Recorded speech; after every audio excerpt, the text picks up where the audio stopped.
লক্ষ লক্ষ টাকা খরচ করে যুক্তরাষ্ট্রে গিয়েছিল একটু ভালো থাকার আশায়, কিন্তু ট্রাম্পের নতুন নীতিতে একের পর এক স্বপ্ন ভঙ্গ হচ্ছে হাজারো যুক্তরাষ্ট্র প্রবাসীর।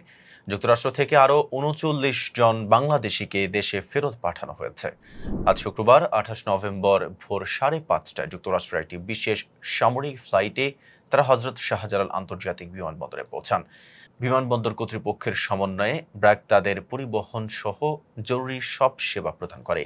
ফেরত আসা ব্যক্তিদের মধ্যে ২৬ জনই নোয়াখালীর, এছাড়া কুমিল্লা, সিলেট, ফেনী ও লক্ষ্মীপুরের ২ জন করে এবং চট্টগ্রাম, গাজীপুর, ঢাকা, মুন্সিগঞ্জ ও নরসিংদীর ১ জন করে রয়েছেন।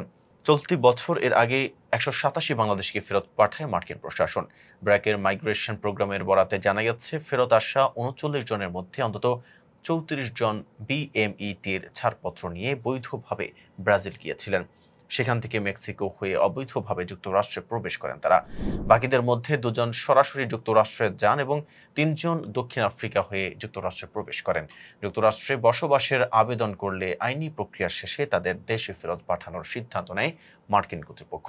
ব্র্যাকের সহযোগী পরিচালক শরীফুল হাসান এ বিষয়ে প্রশ্ন তুলে বলেন, সরকার ব্রাজিলে বৈধভাবে কর্মী পাঠানোর অনুমতি দিলেও পরে তারা যুক্তরাষ্ট্রে যাচ্ছেন কিনা সে বিষয়ে কি কোনো নজরদারি ছিল? তিনি বলেন, একজন ৩০ থেকে ৩৫ লাখ টাকা ব্যয় করে শূন্য হাতে ফিরে আসছেন। এর দায় এজেন্সি ও অনুমোদন প্রক্রিয়ার সঙ্গে জড়িতদের ওপরই বর্তায়। কয়েক হাজার কর্মী এভাবে ব্রাজিল গেছেন, তাই নতুন করে অনুমতি দেওয়ার আগে সরকারের সতর্ক হওয়া জরুরি। ফেরত আসা ব্যক্তিরা জানান, এবছরের বিভিন্ন সময়ে যাদের ফেরত পাঠানো হয়েছিল তাদের অনেকের হাত পায়ে শেকল পরানো হয়েছিল। তবে শুক্রবার ফেরত আসা ৩৯ জনের ক্ষেত্রে তা হয়নি। চলতি বছরের ৮ জুন একটি চার্টার্ড ফ্লাইটে ৪২ বাংলাদেশিকে ফিরিয়ে আনা হয়। এর আগে ৬ মার্চ থেকে ২১ এপ্রিল পর্যন্ত একাধিক ফ্লাইটে আরও অন্তত ৩৪ জন ফেরত পাঠানো হয়। ২০২৪ সালের শুরু থেকে আগস্ট পর্যন্ত যুক্তরাষ্ট্র থেকে ফেরত পাঠানো বাংলাদেশের সংখ্যা ২২০ ছাড়িয়ে যায়।